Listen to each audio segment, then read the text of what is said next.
It was a quiet morning on the outskirts of Maplewood, where the gentle hum of life echoed through the streets. The sun, partially obscured by clouds, painted the sky in muted tones of gray and gold.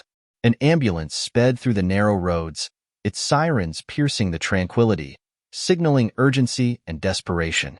Inside, paramedics were working frantically to stabilize an elderly man, Mr. Gerald, who had collapsed moments earlier. But as the ambulance approached the final bend leading to the hospital, a dog appeared in the middle of the road. The animal stood firm, its brown fur soaked from the morning drizzle. Its eyes, wide with urgency, were fixed on the ambulance as it skidded to a halt. The paramedics exchanged confused glances while the driver honked repeatedly, but the dog refused to move. "What's wrong with this dog?" one of them muttered. It wasn't just blocking the road. It was barking, loud, sharp, and insistent, as if trying to convey a message. The driver stepped out, waving his arms in frustration. "Shoo! Move aside," he yelled. The dog didn't flinch. It barked louder, its tail rigid, body trembling with desperation. And then it did something unexpected. It ran to the ambulance's side door, barking and pawing at it furiously. Inside, one paramedic, a young woman named Clara, leaned closer to the window. "Wait, this isn't normal. It's like it's trying to tell us something," she said, her voice tinged with both curiosity and concern. The driver sighed, his patience thinning. "We don't have time for this. Someone pull it away." But Clara felt a knot tighten in her chest.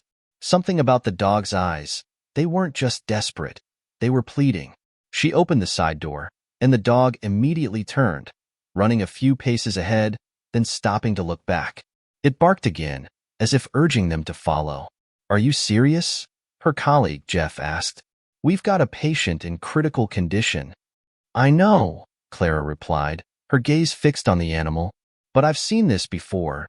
Dogs acting strange like they know something we don't." Jeff frowned but couldn't deny the peculiarity of the situation. "What do you want to do?"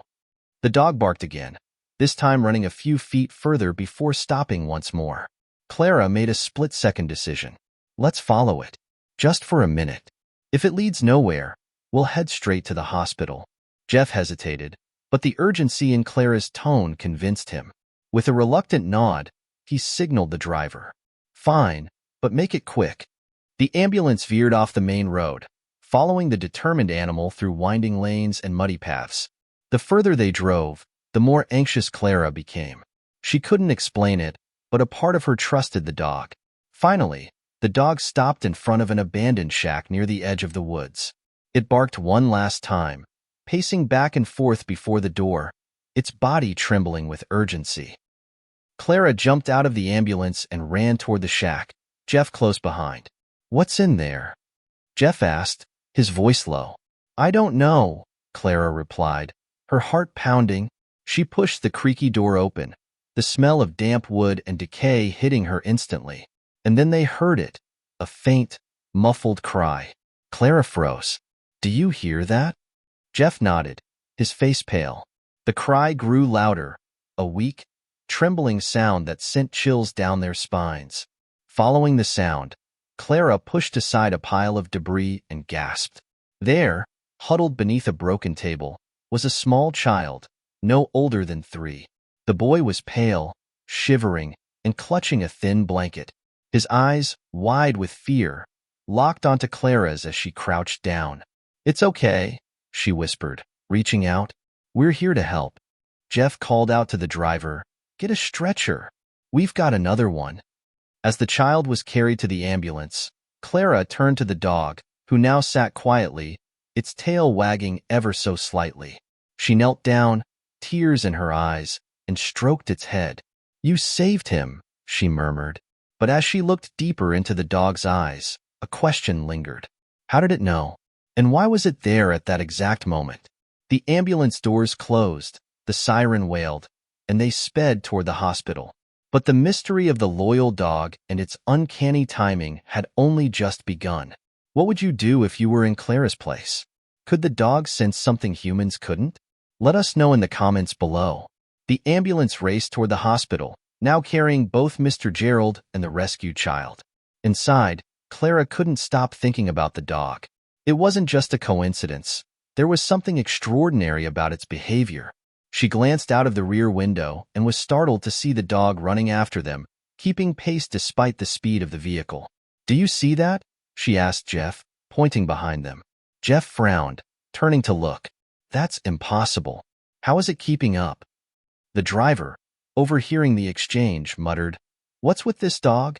First, it blocks us, then leads us to a kid, and now it's chasing us down?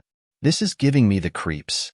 The paramedics exchanged uneasy glances, but Clara felt a strange sense of responsibility. "Pull over for a second," she said suddenly. "What?" the driver exclaimed. "Just for a moment," Clara insisted. "I need to check on it." Reluctantly, the driver slowed the ambulance, pulling to the side of the road. The dog stopped too, panting heavily but wagging its tail as it approached. Clara opened the door and stepped out, crouching to meet the animal. "Hey there, buddy," she said softly, stroking its fur. The dog nuzzled her hand, its eyes shining with an intelligence she couldn't ignore. "You're trying to tell us something, aren't you?" The dog barked once, then turned its head back toward the road they had just come from. It let out another bark, this one louder, more urgent. Jeff leaned out of the door. "Are you seriously thinking about following it again?" Clara stood, determination hardening her expression. "Something's not right. This dog isn't just acting randomly. It's like it knows something we don't." Jeff groaned. "We already found the kid. What more could there be?" But Clara was already moving, her mind racing. She signaled to the driver, "Take Mr. Gerald and the boy to the hospital. I'll stay here and see where this dog leads me." "Are you crazy?" Jeff snapped. "You can't just wander off in the middle of nowhere." "I won't be alone," Clara replied, her voice firm. "If this dog saved that child, maybe it's trying to save someone else too. I need to find out." With a reluctant sigh, Jeff climbed out. "Fine, but I'm coming with you. I'm not letting you chase after a dog alone." The driver hesitated, then nodded. "All right, but don't take too long. I'll call in backup if you're not back soon." The dog barked again, this time sprinting back down the road. Clara and Jeff followed, jogging to keep up as it led them through the winding streets and into a wooded area at the edge of town. A new discovery. The forest was eerily quiet, the dense canopy above casting long shadows that danced with every gust of wind. The dog led them deeper, pausing every few minutes to look back and ensure they were following. "Do you have any idea where we're going?" Jeff asked, his breath coming in short bursts. Clara shook her head. "No, but it's leading us somewhere. We just have to trust it." The dog suddenly stopped, its ears perking up. It let out a low growl, staring intently at something ahead. Clara followed its gaze and saw the faint outline of a cabin hidden among the trees. "That place doesn't look like it's been lived in for years," Jeff muttered.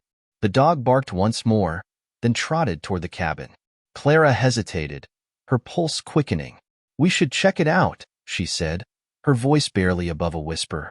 As they approached, the air grew colder, and an unsettling silence enveloped them.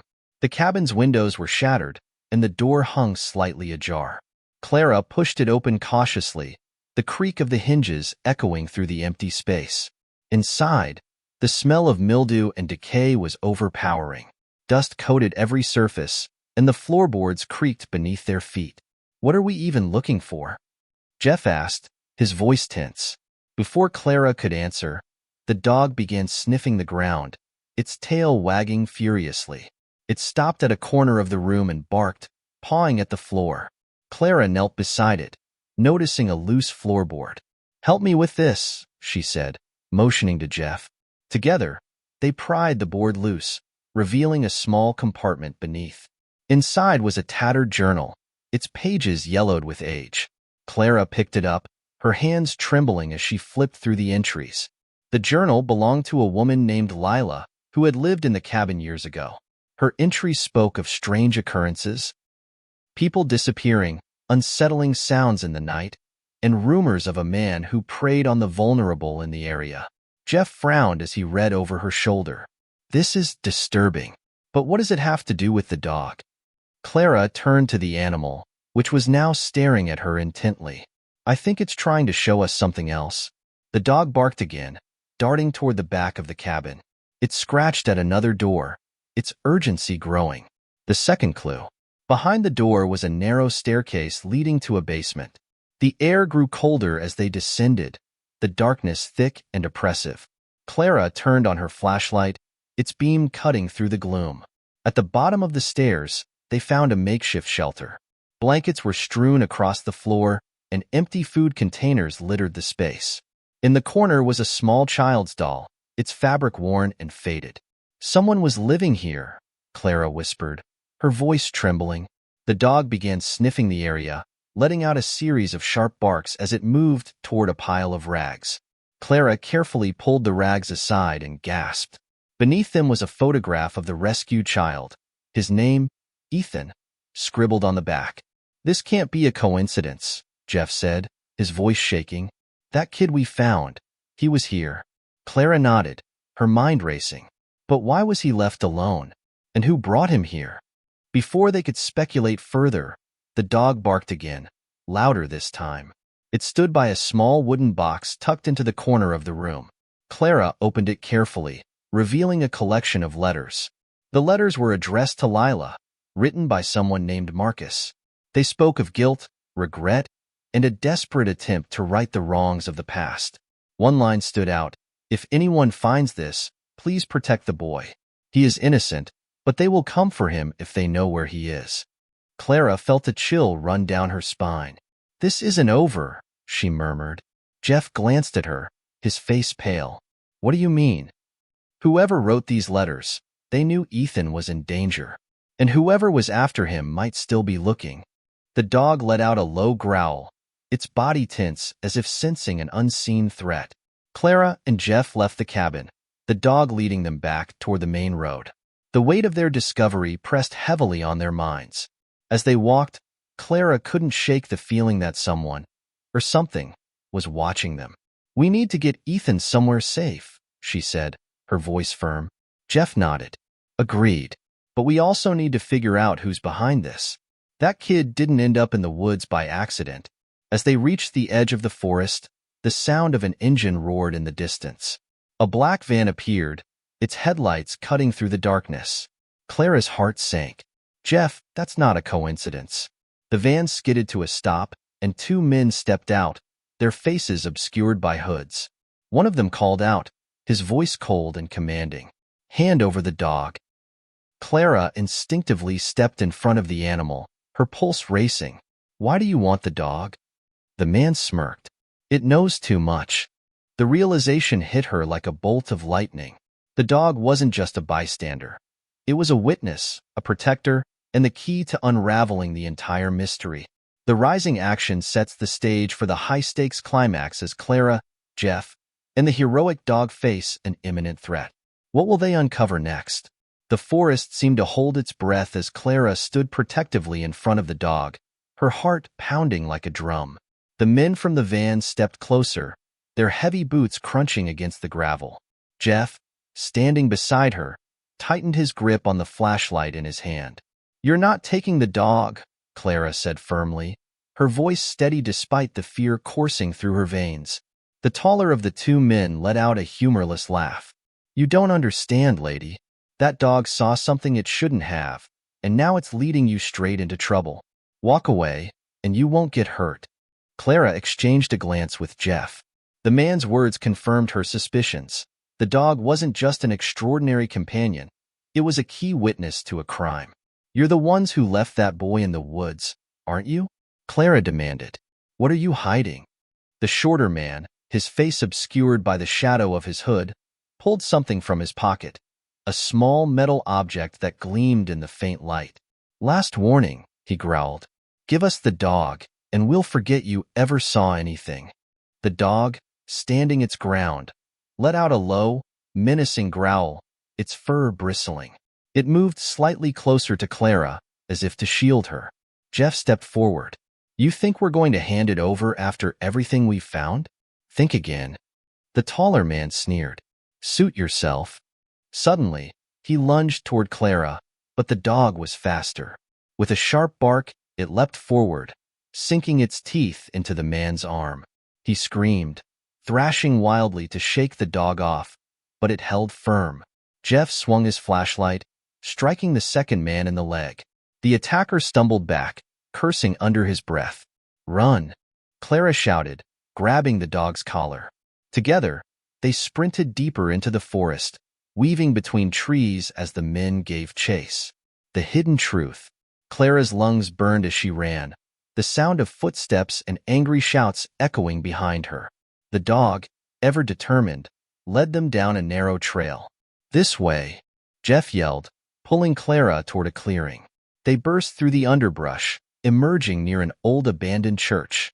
Its towering spire was dark against the night sky, and its stained glass windows were cracked and weathered. Clara stopped, gasping for breath. "Why here?" The dog barked and darted toward the church's entrance, scratching at the heavy wooden doors. "It wants us to go inside," Jeff said, his voice tinged with both awe and apprehension. Without hesitation, Clara pushed open the creaking doors. Inside, the air was heavy with the scent of mildew and dust. Moonlight filtered through the broken windows, casting eerie shadows across the pews. The dog led them to the altar, where a trapdoor was partially hidden beneath a tattered rug. Clara and Jeff exchanged a look, then pulled the rug aside. The dog barked urgently, pacing in circles. "Whatever's down there," Clara whispered. "It's what they're trying to hide." With trembling hands, Jeff lifted the trapdoor, revealing a narrow staircase leading into darkness. Clara shone her flashlight down the steps. The beam illuminated a small underground chamber filled with boxes, scattered papers, and a single metal safe. "What is this?" Jeff asked, stepping cautiously inside. Clara knelt beside one of the boxes, her hands shaking as she opened it. Inside were photographs, documents, and a ledger filled with names and numbers. She flipped through the pages, her stomach churning with every entry. "These are donations," she murmured, "from families in the community." Jeff picked up a photograph from the pile. It showed a group of children, their faces bright with smiles, standing in front of the church. In the corner of the image was one of the men from the van, his arm draped casually around a young boy. "They've been using this church as a front," Jeff said, his voice low. "This is bigger than we thought."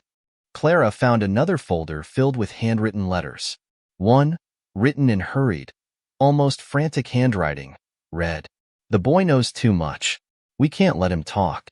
If anyone finds this, they'll uncover everything we've built. Get rid of the dog. It's drawing too much attention." Clara felt a chill run down her spine. "They were planning to silence anyone who got in their way," she said, her voice barely above a whisper. Before they could process the full weight of their discovery, the sound of footsteps echoed above them.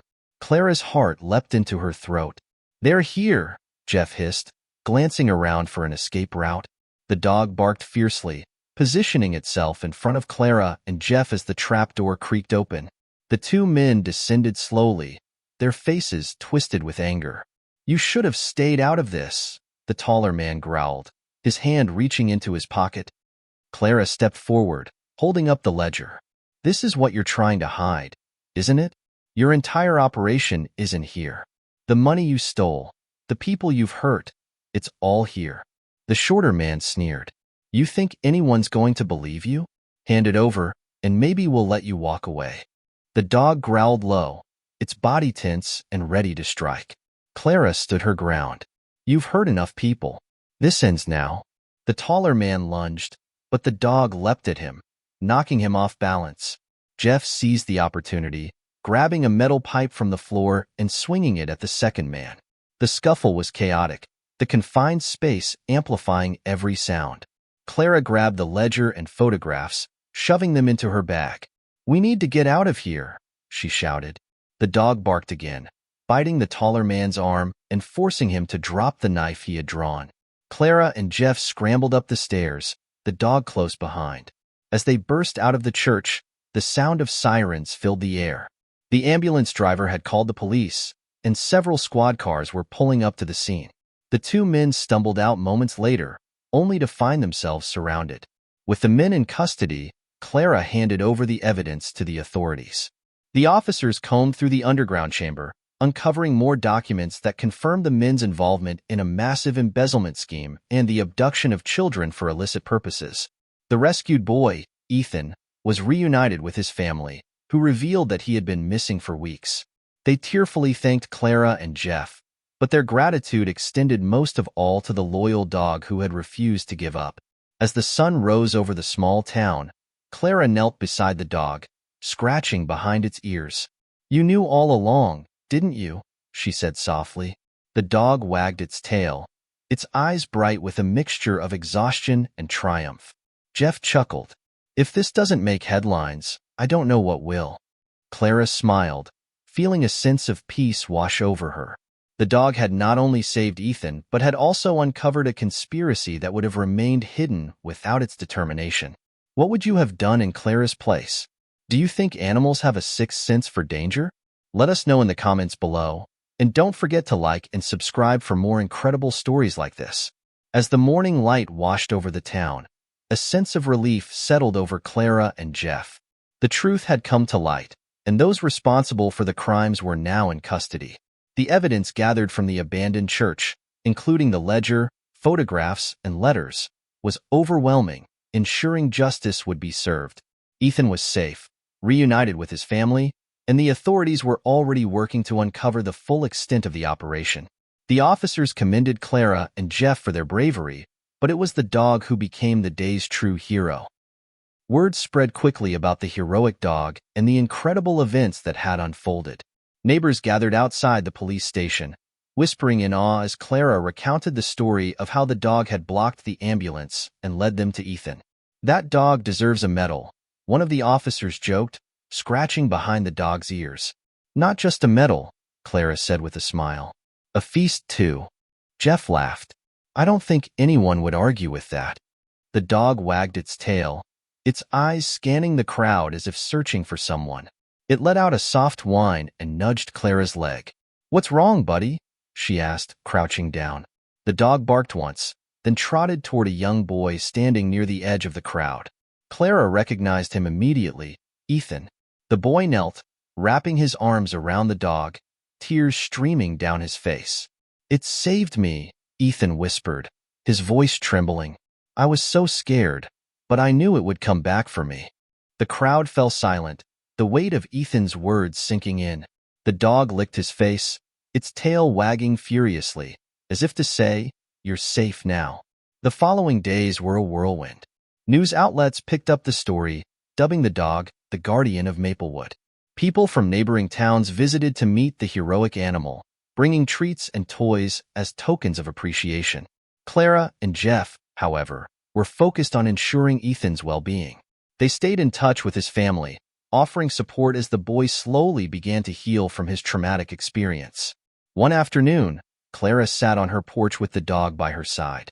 She stroked its fur absent-mindedly, reflecting on everything that had happened. "You're more than just a hero," she murmured. "You're a miracle." Jeff joined her, holding 2 cups of coffee. "You thinking about keeping him?" he asked, nodding toward the dog. Clara chuckled. "I think he's already decided to stay." The dog barked softly, resting its head on her lap. Weeks turned into months, and life in Maplewood slowly returned to normal. The dog became a beloved member of the community, often seen trotting alongside Clara as she went about her day. Children would stop to pet it, and adults would share stories of how it had inspired them. Ethan, too, began to recover. He started visiting Clara regularly, his bond with the dog growing stronger with each visit. One day, as he played fetch with the animal in Clara's yard, he turned to her and asked, "Do you think it knew I needed help?" Clara smiled, her eyes glistening. "I think it knew exactly what to do. Sometimes animals see things we can't, and sometimes they remind us of what it means to be truly brave." Ethan nodded thoughtfully, throwing the ball again. The dog raced after it, its boundless energy a testament to its unwavering spirit.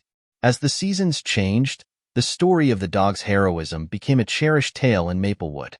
It wasn't just a story about uncovering a conspiracy or rescuing a child. It was a story about loyalty, courage, and the extraordinary bond between humans and animals. Clara often thought back to that fateful day when the dog blocked the ambulance. She couldn't explain why it had chosen to act the way it did, but she knew one thing for certain. It had changed all their lives forever. One evening, as the sun dipped below the horizon, Clara sat outside with the dog at her feet. She whispered, "You reminded all of us that even in the darkest times, there's always someone willing to light the way." The dog looked up at her, its eyes full of trust and understanding. What do you think made the dog so determined to save Ethan? Have you ever witnessed an animal doing something extraordinary? Let us know in the comments below. And don't forget to like, share, and subscribe for more stories about incredible animals and their amazing acts of bravery.